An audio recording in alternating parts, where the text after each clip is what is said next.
Nakakuha ng tablang rating si Senator Raffy Tulfo at Vice President Sara Duterte sa isinagawang Mock One-on-One Presidential Survey ng Pulse Asia. Sa nasabing survey na isinagawa noong February 27 hanggang March 2, kapwa nagtala si Tulfo at Duterte ng 46%, 7% ang undecided. Sa isa pang hypothetical face-off, nakakuha ng 51% si Duterte sa one-on-one presidential mock survey laban kay Naga City Mayor at dating Vice President Leni Robredo na nakakuha ng 43%. Kaugnay niyan, kasama natin ngayon si Professor Ronald Holmes, Presidente ng Pulse Asia Incorporated. Magandang gabi po, Professor Holmes, at welcome sa Arangkada Balita. Magandang gabi sa inyo at sa inyong mga tagapakinig. Yes, una po, ba't po tayo nagkaroon ng ganitong klaseng survey at sino po yung nag-commission po nito? Well, bahagi yan ng aming Ulat ng Bayan Quarterly Survey. Although ito'y karagdagang katanungan galing sa opisina ni Senador Juan Miguel Zubiri. So ang turing namin dyan ay rider questions. Pero bahagi yan ng aming regular quarterly survey na Ulat ng Bayan. Okay.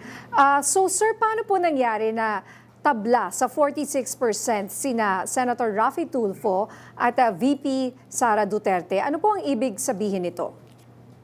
Well, ang ibig lang sabihin yan ay pareho silang nakakuha ng at least yung sa panahon ngayon, yung preference ng mga botante. Makikita dyan na tabla sila sa National Capital Region. Pero mas malaki ang kalamangan ni Sara Duterte sa Mindanao. Pero sa Balance of Luzon ay malaki naman ang kalamangan ni Senator Raffy Tulfo. Kung titingnan natin, mas marami ang botante sa Luzon kasama ang NCR. That's about 55%. Yung Visayas and Mindanao is about the remainder, 45%. So kung malakas si VP Sara sa Visayas Mindanao at may kahinaan siya sa Balance of Luzon, talaga magtatabla kung ang nagugustuhan na mas maraming nasa Balance of Luzon ay si Senator Tulfo. Pero may chance po ba? I know we always hear na solid ang base ng mga Duterte, lalo na po sa Mindanao. Pero since iba na po itong lumilitaw, dati si VP Leni Robredo, no? Ngayon we have a populist figure like Senator Raffy Tulfo. Merong bang nangyayari kaya or posible bang mangyari yung migration from being pro-Sara to lilipat kay Senator Raffy? Well, posible yan, pero hindi dahil lang sa popular yung maaaring kandidato. As you said, medyo may pagka-populist si Senator Tulfo.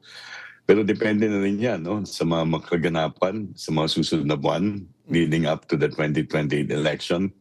Depende na rin yan kung sino ang makakasama ng sino maglalaban kay Sara Duterte sa kanilang slate. Kunyari, sino magiging presidente o vice-presidente. Kung ang vice-presidente ay tatakbo kasama ng, let's say, ni Senator Tulfo o hypothetically si dating Vice President Leni ay galing sa Mindanao, maaaring makakuha yun ng boto sa ilang lugar sa Mindanao, hindi necessarily doon sa region ni VP Sara, which is Region 11, the Davao region. So, yung mga events, mga kaganapan, sa mga susunod na buwan na maaaring makaapekto sa mismong reputasyon ng Vice Presidente Sara, maaaring makapagdulot yun ng withdrawal of support. Hindi natin alam kung mag-withdraw o mag-firm up. Depende yan kung paano sasagutin ng kampo ni VP Sara yung nilalabas ng mga aligasyon ngayon, lalo-lalo na mukhang mapapasa na yung impeachment sa mababang kaplungan. And Professor Holmes, ano tingin nyo, nakabuti ba or medyo kahit paano nakasama yung maagang pagdeklara ni VP Sara? Kasi nga, ginawa niya ito bago itong impeachment trial at wala pang sinasabi kung sino ang lalaban sa kanya mula sa opposition. Tingin nyo, mahirap i-sustain yung naging linya noon? Well, hindi sa preference, pero doon sa survey namin kasi may tanong kami doon kung kayo ba'y aktubado o kayo nagtitiwala sa vice-presidente. At nakita namin doon hindi gumalaw yung performance at trust rating si VP Sara. Bagamat, nagdeklara na siya. So, ibig sabihin, walang naging epekto yung kanyang maagang deklarasyon. Naasahan kasi na pag maaga ka nagdeklara, maaaring yung dati-dati nag-aalinlangan kung sila isusuporta, maaaring bibig kasi nila, aprobado kami, nagtitiwala kami. Pero walang nagalawan, kaya masasabi natin walang epekto yung early declaration. Ganun pala, no? Kasi akala ng lahat, they were expecting tataas. Pero now, na-declare na niya, tapos may impeachment. Mukhang panipis ng panipis po yung kanyang, kumbaga, edge sa ibang mga kandidato, no? Bilang presidente. Tapos ito pong 7% na undecided. Magiging game changer po ba ito? Well, hindi natin alam kung mananatili yan. Kasi nga, di ba, ito yung hypothetical one-on-one. Hindi natin alam kung magiging head-to-head lang yung eleksyon sa 2028. Wala pa tayong nagiging eleksyon pagkatapos ng transition ng 1986 na dalawa lang ang kumandidato sa pagkapangulo. So, depende yan. Kasi mas marami ang kumakandidato, mas maliit yung nagsasabing undecided sila. At itong undecided o yung ayaw pumili doon sa dalawa, maliit na porsyento lang 7% pag in-apply mo yung margin of error. Halos wala pa sa 10 Pilipino ang nagsasabing hindi sa desidido. Hindi rin natin alam kung yung undecided na yan, madalas nakikita namin sa survey, sila yung hindi nagpa-participate, hindi nagte-turn out sa election. So, in that case, hindi sila, it would not matter in terms of the final count. Parang non-factor, kumbaga, o yung mga undecided. Pero Professor Holmes, no, kung sakaling ay, eto, di ba si Mayor Robredo sa Naga, sinabi niya na ayaw na niya ng national position. Si Senator Raffy Tulfo, sinabi din niya na ayaw niya. Pero kung sakali po ba, dahil ito lumiliit na yung gap between kay Vice President tsaka doon sa mga kalaban niya, once na kunyari magbago isip ni Senator Raffy, magbago isip ni Lenny, pwede bang mas lalong lumiit or maging pantay na rin talaga sila? Well, hindi natin masasabi kung mag-iiba sila ng isip 2 taon pa bago magkakaroon ng eleksyon. Doon sa bahagi ni dating Vice Presidente Lenny, narinig mo na yung kanyang mga kalyado na nagpapaliwanag na maaaring ganyan ang kanyang disposition ngayon.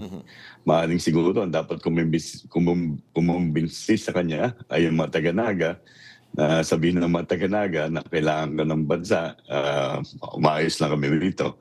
Meron mga ibang mga ngalaga. So, may iba't ibang grupo na sumusuporta sa kanya na nagkukumbinsi sa kanya, maaaring magkumbinsi sa kanya na pag-isipan niya muli at magdeklara siya sa mas maagang panahon. So, hindi natin masasabi dahil nakaraan ng eleksyon, may mga nagsasabing hindi tatakbo pero tumakbo eh. Pero yung youth, sorry partner, yung youth vote po ba, gaano ka-importante? Dito ba sa ginawang survey, di ba, para makita natin kung saan ba nanggaling yung malaking boto na para kay Senator Raffy or kay Lenny Robredo. Etong youth vote, gaano ka-importante po ito? Hindi ganun nakikita kahit na nung mga nakaraang eleksyon yung youth vote eh. Kumbaga, bumoboto sila ng kandidato na independent of political camps. Nung 2025 election, nakita namin bimoboto sila ng mga nandoon sa Duterte. Binoboto rin nila yung mga liberal, si Bam Aquino, si Kiko Pangilinan. So hindi siya solid, no? Hindi siya monolithic. Alam natin maraming botante ang masasabi natin nandoon sa Gen Z at Millennial, pero hindi na hulugan na iisa ang kanilang tunguhin o ang kanilang ideolohiya. Nahati sila. So, at least yun ang nakita natin sa mga nakaraang eleksyon, yun yung nakikita natin dito sa datos pag titignan mo yung edad ng mga respondents. So ito pong nakikita nating 46-46, ano? Sa tingin niyo po ba, ito na yung pinakamataas na maaaring ma-reach ni VP Sara considering ito na nga, papalapit na itong impeachment trial, ano? Nakikita niyo po ba na habang lumalabas itong mas maraming mga ebidensya laban po sa kanya, no? Ay baka magsimula ang isang downward trend para po sa kanya? Well, may posibilidad na gano'n, pero depende yan kung ano nga mangyayari doon sa impeachment case. No? Una, kung ito ipapasa ng mababang kaplungan. Pangalawa ay kung ito sisimulan kaagad yung paglilitis sa Senado. Kasi sa aking pagkakalam, maaaring tanggapin ng Senado kaagad yung impeachment case. Pero yung paglilitis, maaaring in reasonable time. So, masusukat natin yan sa mga susunod na survey. So ngayon, although masasabi natin na medyo seryoso yung mga aligasyon at maaaring maapektuhan yung reputasyon ng Vice Presidente rito. May pahabol lang po ako. What about po yung mga pangalan rin na naririnig natin? Senator Bam Aquino, Senator Risa Hontiveros, sinama nyo rin ba sila sa isa pang atang survey or bakit si Senator Raffy Tulfo lang ang ginawa nyo dun sa one-on-one? Yung pangatlong rider question ni Senator Subiri, merong 6 na pangalan at makikita doon na lamang pa rin si Sara Duterte, nasa 43%. Pumapangalawa si dating Vice Presidente Leni, nasa 27%. Pangatlo si Senator Raffy Tulfo, 19%. At nando si Bam Aquino with 5%, Risa with 2%, and John Vic Remulla with 1%. So, yun yung 6, no? Kami mismo, hindi na as a rider question, ang Pulse Asia normally conducts pre-election preference surveys 2 years before the election. So yung susunod naming survey sa June ay mapapasama na yung mga pre-election probes pang sa presidente, vice presidente at mga senador. Pagka ginawa nyo pong VP Sara and VP Leni, may resulta po ba tayo na mas malapit si VP Leni or ganun rin ba? Kasi parang bakit dyan sa maramihan, number 3 lang si Senator Raffy, no? So Mas marami, mas marami. Ibig sabihin doon sa lugar na medyo malakas silang dalawa, which is the balance of Luzon, mas maraming pumipili kay VP Leni kumpara kay Senator Tulfo. So, kaya nakakaungos si VP Leni doon sa balance of Luzon, kaya mas mataas yung kanyang pre-election preference kung animan. Yan yung sinasabi namin in political observations of past elections. Pag mas marami, mas nakakati yung boto. Opo. Kaso pag silang dalawa lang, pag one-on-one lang, VP Sara and former VP Leni, Mayor Leni, 51% si VP Sara and 43% si Mayor Leni. Medyo mas malayo compared kay Raffy Tulfo. Medyo may pagkadikit pa rin. Depende na rin yan kung sino ang tatakbong kasama ni VP Leni. Kung may tatakbo siyang kasama ng Taling Mindanao o Popular. Yan, kung tatakbo Baka siya, tumaas. may hypothetical ang sinasabi ng iba na kung tatakbo siya ng VP niya ay si Raffy Tulfo. Mapapanigulo nun na yung suporta nila sa Balance of Luzon siguro ay mas titibay.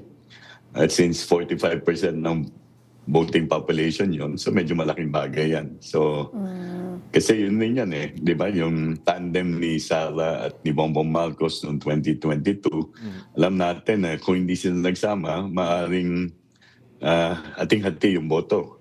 Pero dahil nagsama yung North at South, ganun, nung kinalabasan, sila ang unang naboto ng mayorya ng mga botante sa kasaysayan pagkatapos ng political transition noong 1986. So kung gusto mo ng panlaban, laban kay VP Sara, kailangan someone like, yun nga, VP Leni and Senator Tulfo, magandang combination. Yung one-on-one din. Oo, and then VP Sara, lumalabas mga pangalan nila. Robin Padilla. Yun nga yung pwede maging running mate. Opo. Maraming salamat, Professor. Maraming salamat at ingat. Maraming salamat, Professor Ronald Holmes.